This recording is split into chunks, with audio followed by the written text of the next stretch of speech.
Okay, good morning at magandang araw, magandang gabi sa lahat sa anong sulok ng ating mundo. Ano?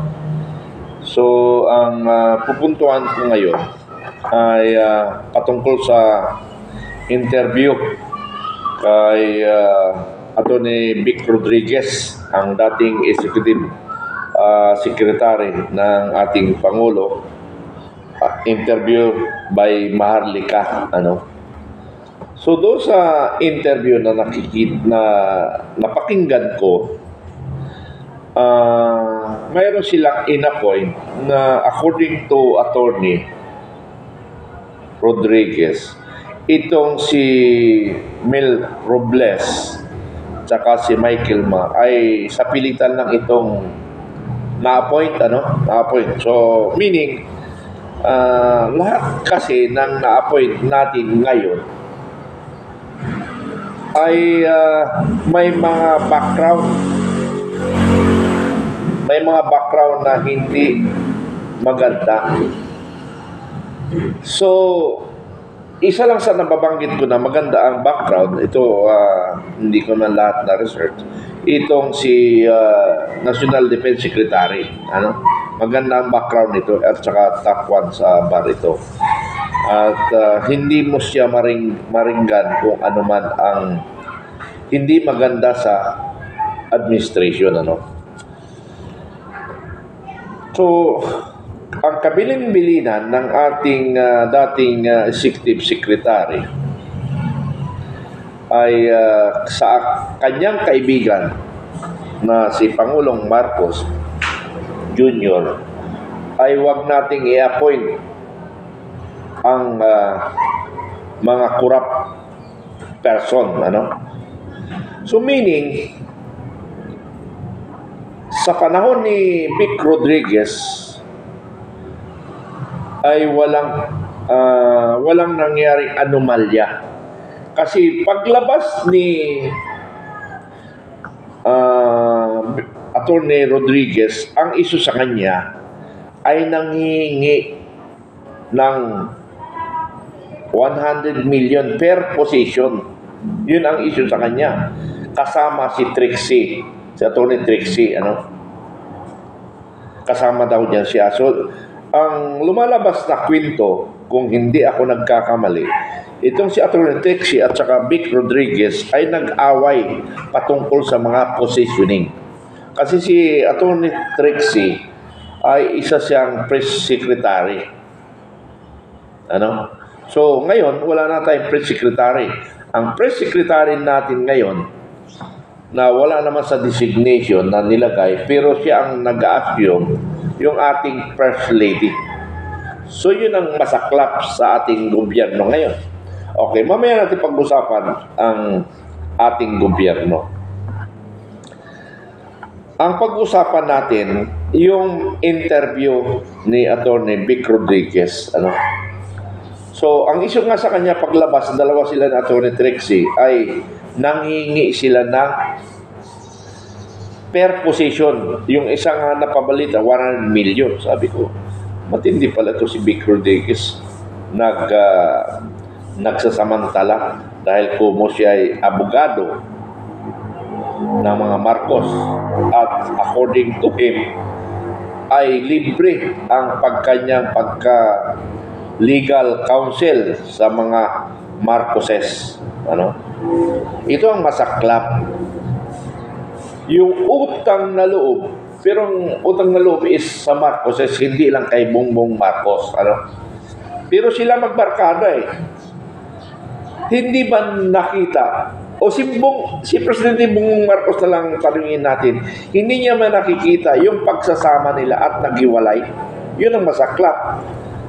Pero according to the statement of Attorney Rodriguez, wala siyang sama. Kung i-analyze mo wala siyang sama sa kanyang kaibigan na si Presidente Marcos Jr. Wala. Sa kanyang mga salita, hindi ko naramdaman na may hinanakit siya. Ang problema lang, super hinanakit niya doon sa First Lady. Meaning, doon na lang i-analyze natin yung Executive Secretary and the President, and the First Lady. Tingnan natin. Doon pa lang sa sitwasyon na yun, magulo na. Kaya siguro, maaaring kailangan na mag-exit ni Atty. Rodriguez dahil hindi niya kayang gampanan ang mga utos ng First Lady. Yun ang lumalabas base sa kanyang mga interview ni Marlica. So, si Pangulong Marcos, sa ramdam ko, naghinayang siya kay Atty. Rodriguez kasi mahaba ang pinagsama nila. Pero ang problema nga lang, yung First Lady, First Lady ang nasusunod, hindi ang Pangulo. Yun ang masaklap ngayon sa ating bansa. Kaya magulo. Okay, balik tayo sa yung pangungulekta per position, 1 million. Yan ako ay isang magpapatotoo. Kasi may kasamahan ako, nag-apply. According to him, siya mismo ang nakausap ko. According sa kanyang statement, nag-apply siya as bilang Chief LTO. Chief LTO. So sabi according to him, ang sabi nun, nilapitan siya ng isang pamangkin ni Executive Secretary Bersamin. Kaya mo mang magbigay. Nakalimutan ko kung ilang milyon. Sabihin na lang natin 40 million. 42 million. Kaya mo bang ibigay iman? Sabi nung pamangkin ni Executive Secretary Bersamin doon sa applicant na yon. Kaibigan ko yun Sa kanya ko mismo narinig. Ang grupo namin is anti-corruption. So, umatras siya.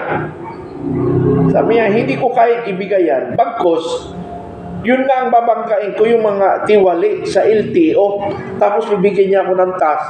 Ay, di bumalik sa akin yan. So, hindi niya tinanggap yung offer. Kasi para ibubulong kay Executive Secretary Bersamin. So, meaning, yung mga position, mayroong balik.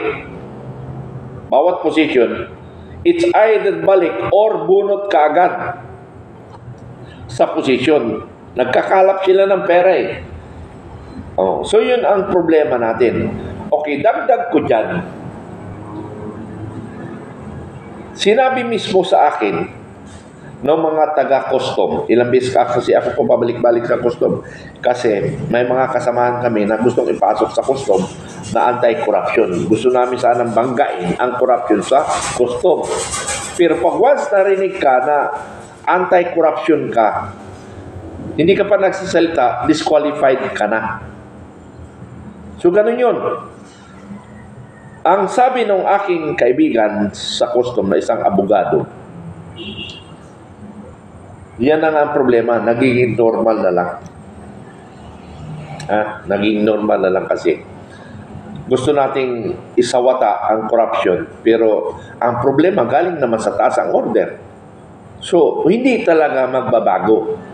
Ang dami na nga hiniral ng position dyan hindi rin nakaya. Bagkos, ang kanilang operation lang kasi, ang mini-maintain, yung mga SOP, hindi rin tinatanggal.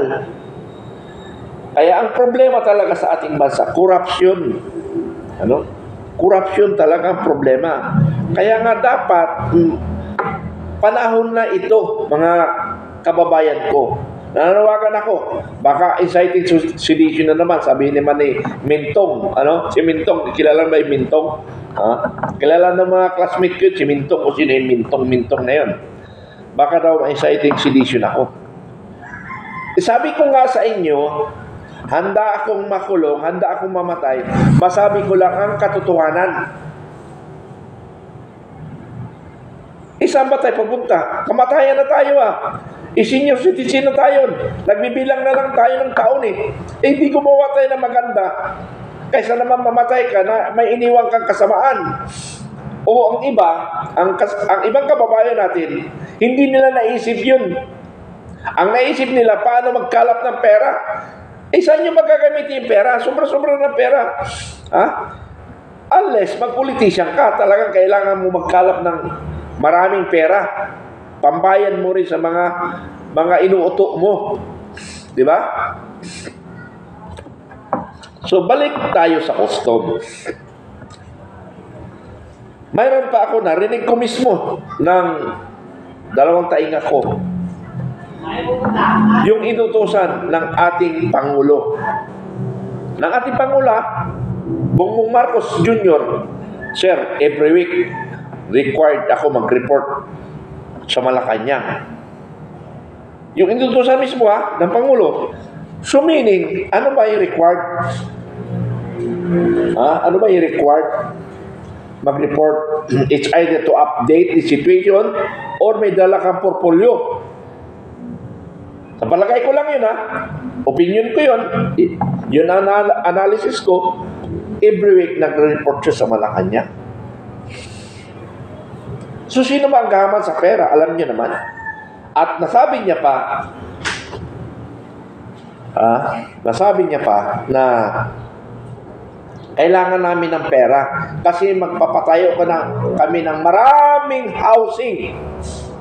Maraming housing. Totoo naman, nararamdaman ko sa kapaligiran, mga housing na ipapatayo. Pero ang question ko dito, hindi dumadaan sa tamang proseso. So pag hindi dumaan sa tamang proseso, may anomalyang nangyayari. Analysis. For example, 1 billion ang nakalap. Palagay mo kaya 1 billion direkto project. Kasi hindi dumaan sa tamang proses eh. Yung tamang proses nga, mas matindi rin. Mamaya ko i-explain nyo yung tamang proseso. Ito hindi tamang proseso. From who collect the illegal money. 2 billion. Sabi na, 1 billion na lang. 1 billion. Going to project. Sa palagay nyo, yung 1 billion na nakuha dito sa custom, 1 billion na bibigay sa project, kayo na sumagot doon. Napakasimpleng, sagutin nyo yan. Sagutin nyo na lang, maglaro na lang ng isip ninyo. Hindi nga dumaan sa tamang proseso. Walang listahan yun. Kulik lang ng kulik. Ipon, tapos ibigay. Wala na rin lista yun. Kasi trusted niya nga, hinutusan niya eh.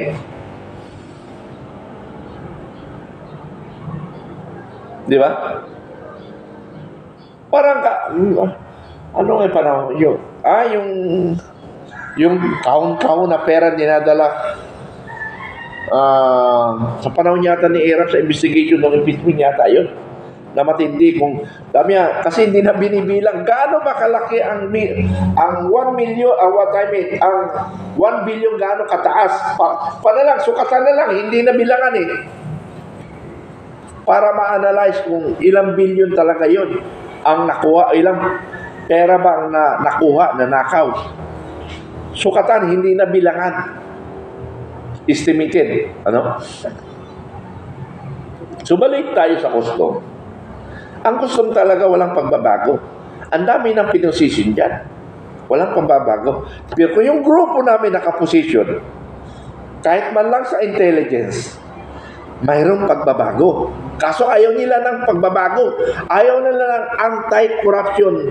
What I mean, anti-corrupt person na i-designate. Kaya nga, you recall, yung sinabi ko kay Atty. Vic Rodriguez na sa interview, na sir, ang i-appoint natin yung hindi corrupt na tao.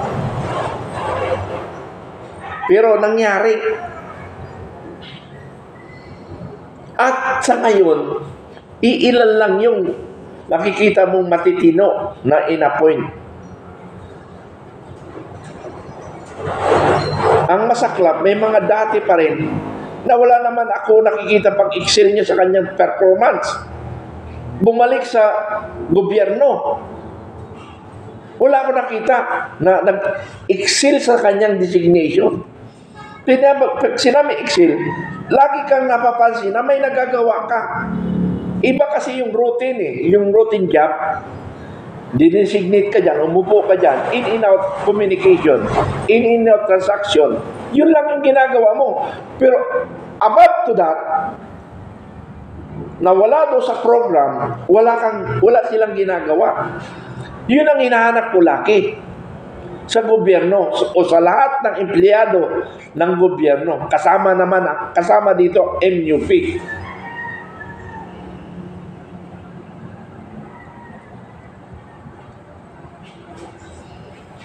So, yung balik ko ulit sa custom, hindi talaga magbabago.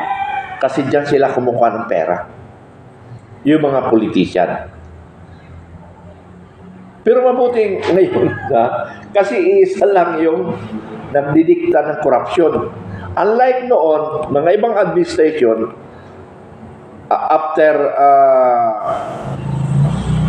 before Duterte, maraming tawag-tawag sa custom.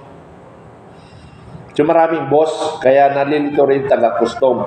Pero ngayon, iisa lang ang boss, isa lang ang nagdadirect doon. Kung mayroon man, barya ang iba. Sa designation, iisa lang ang nagdi-designate. Alam niyo naman kung sino nagdi-designate. Ang ating First Lady. Almost, hindi ko sinabing perfect. Kasi money back nga So yan ang problema natin sa gobyerno. Talking with the government, ano ba ang pakiramdam nyo sa ating bansa? Marami na bang nagawa? So, yung nagawa is a routine function. Pero yung nag-excel, wala pa ako naramdaman na nag-excel above the planning. Yung planning nga, hindi pa nga nakukumply. Kung sa percentage, ramdam ko, analysis ko, nasa 60% lang yung mga performance, 70%.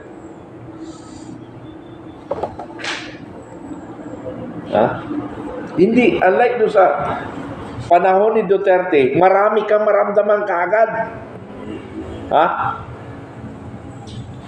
First 1 year, sa panahon ni Pangulong Duterte, sa panahon ni Pangulong Duterte, first 1 year, naramdaman mo talaga ang above the accomplishment, ang performance, naramdaman mo. Kaya nga lang, masaklap talaga, napasukan siya ng pandemic after he finished his term.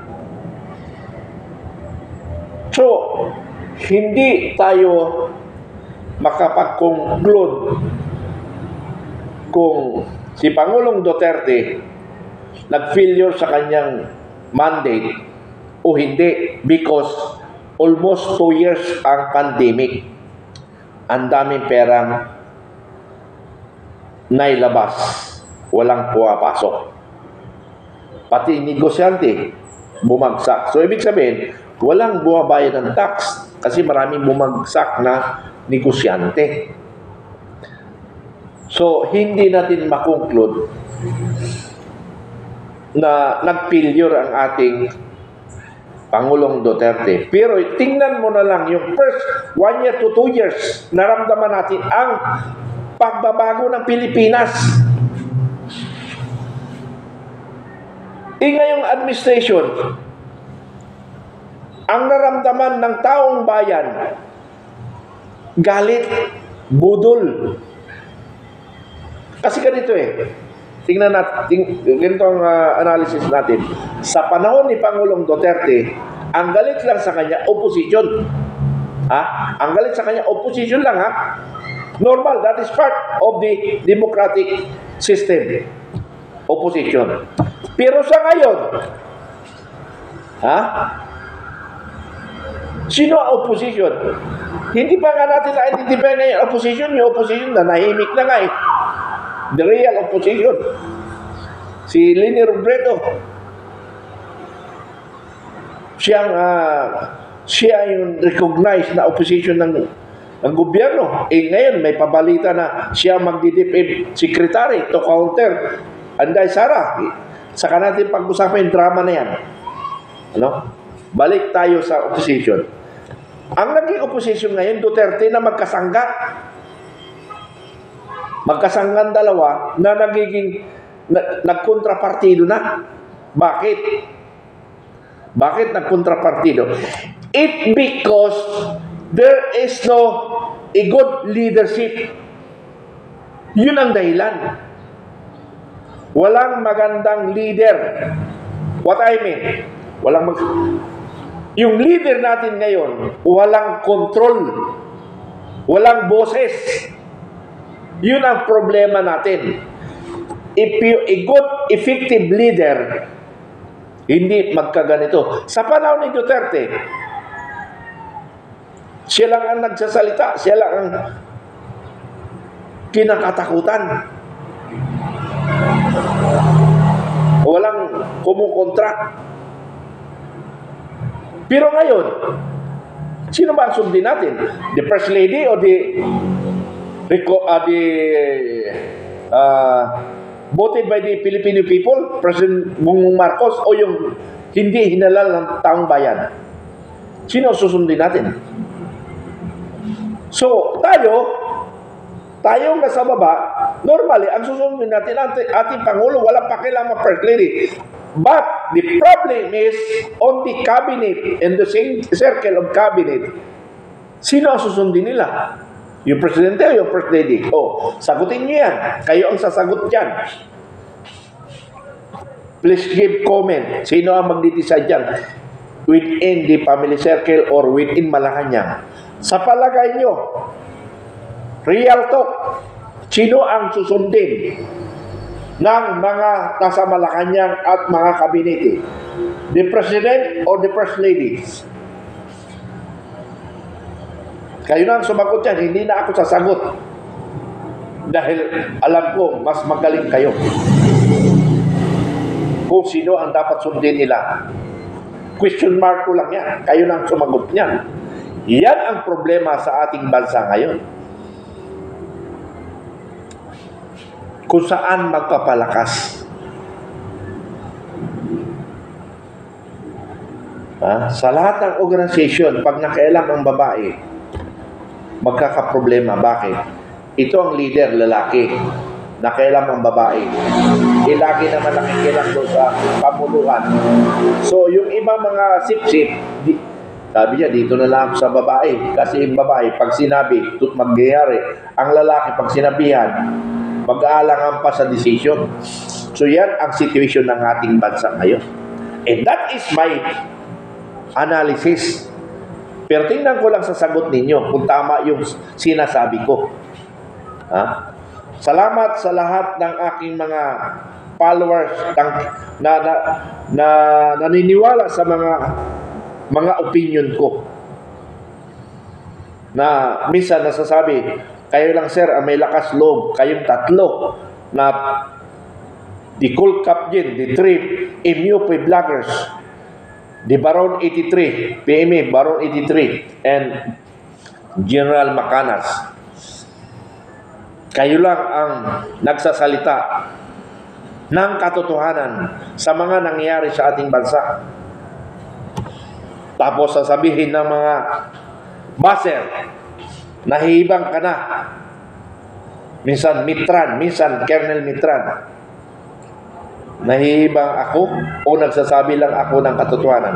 Ang sinasabi ko lang ang katotohanan. Kaya nga ang vlogs ko is makabayan at informative channel. Now, pag sinasabi niyong namamali ako, please give comment specifically ano ang violation ko sa ating batas. Inciting to sedition. Sige nga, i-explain nyo kung pumapasok ako doon. Kasi kung pumapasok ako doon sa inciting sedition, matagal na akong na-aresto. Matagal na ako may kaso. So lahat yan, bago i-release ng aking bibig, by words, or by words, by sentence. Pinag-aralan ko yan on the spot. Yung sinasabi ko, on the spot, pinag-aralan ko ba? Kung nagkamali ako, so be it. I will held liable to my words for the good of the country and for the good of the people. Di ba?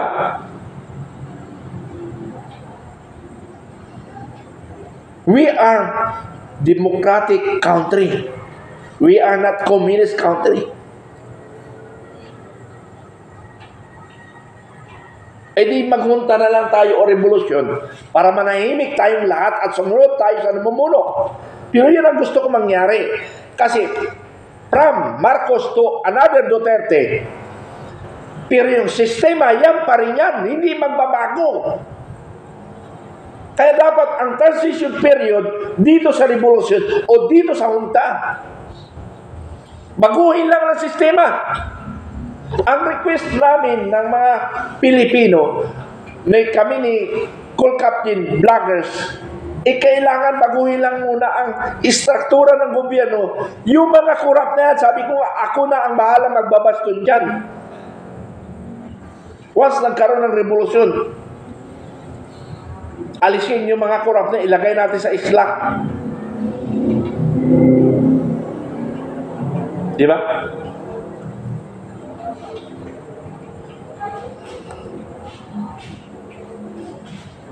Kaya tayo mga Pilipino, magising tayo.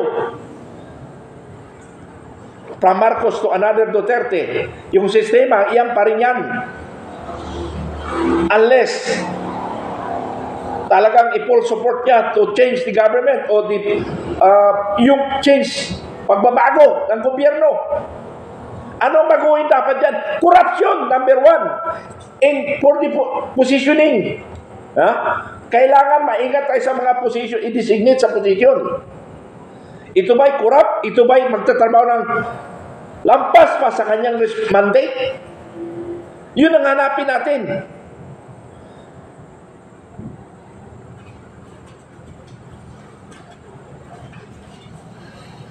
Salamat sa mga followers namin ni Survivor. Diyan na Survivor, Nahihindigan kami sa aming prinsipyo. Nandoon kami April 9 para i-assist kayo. Kayo yun, nandiyan lang kami para i-assist kayo na hindi tayo magkagulo, na maging peaceful ang ating pagpahayag ng mga dismaya sa ating gobyerno.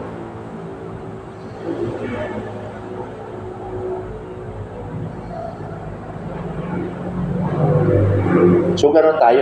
Yan ang nahiling ko sa ating mga kababayan kong Pilipino. Hiling ko yan. Please give comment. Ano ang maganda para sa bansa? Doon sa aking mga miyembro na sinasabi, Sir, nabudol tayo. Nabudol.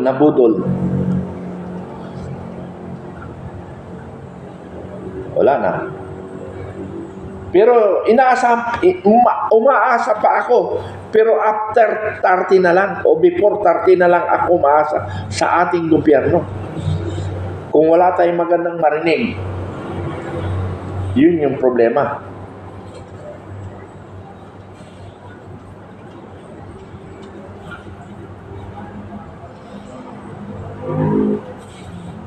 So, yun lang. Maraming salamat sa mga nakikinig.